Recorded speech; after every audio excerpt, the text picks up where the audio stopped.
close to this game. Obviously, what do you feel about 2 or 3 days away? You guys are preparing for?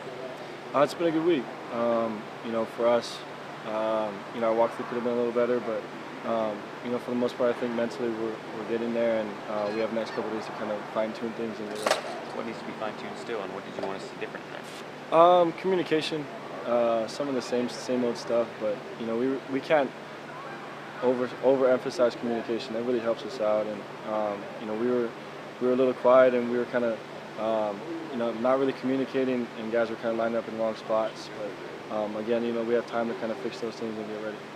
That's become the buzzword the last few weeks is communication, doing that better. That was something that all summer they said they asked you to be better at. Personally, in your own way of communicating, do you feel like you lived up to what you wanted to be in August when Frost came to you and said, hey, be a little louder?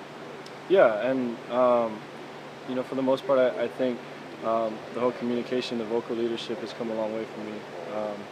Again, we can always get better at it, but I think I've come to a pretty good position where I'm at right now. There were a couple other things they wanted you to improve on: footwork and handling the ball, lead accuracy, and fewer turnovers. How do you feel you've done about those 2 things so far? Not bad. Obviously, in the Arizona game, I'd like to have a couple of those back. But I think I've done a better job at it. But again, I tend to kind of have that old habit kind of creep up on me sometimes during the game where I'm running around with the ball in one hand. But I can always get better at it, and we do work on those things in practice. Sure.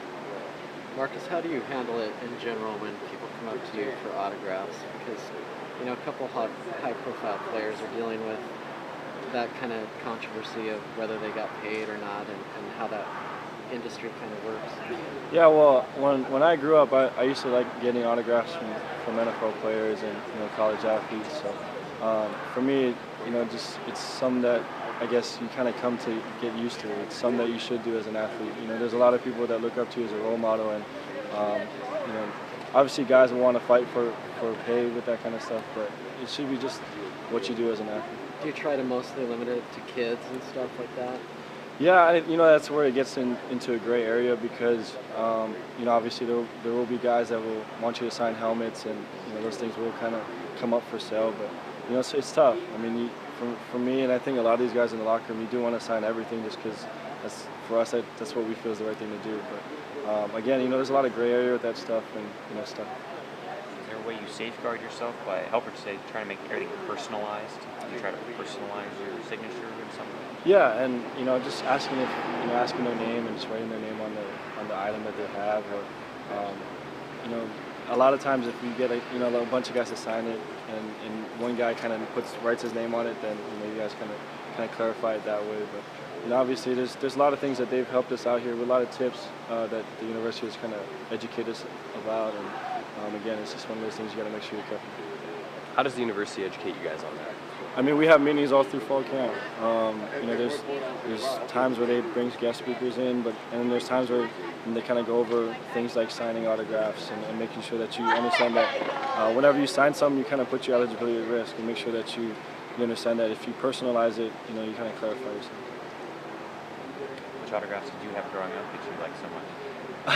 I got one from Reggie Bush in '05 when he won the Heisman. That was kind of one that was special to me. And I got one from Michael Vick when I was, probably sophomore in high school, and that was kind of cool as well. So those are kind of 2 of my favorites. When you talk about communication, is that something you guys just pointed out on film and then try and revise it in practice, or how do you guys go about working on it? I mean, if you got half the offensive line going one way and half going the other way, obviously there was some type of miscommunication. So that happens in practice. But the way we practice, it's tough because we play so fast that you can't really correct it right there. That's why our walkthroughs are really good for us, because we have an opportunity to kind of sit there and continue to reinforce it.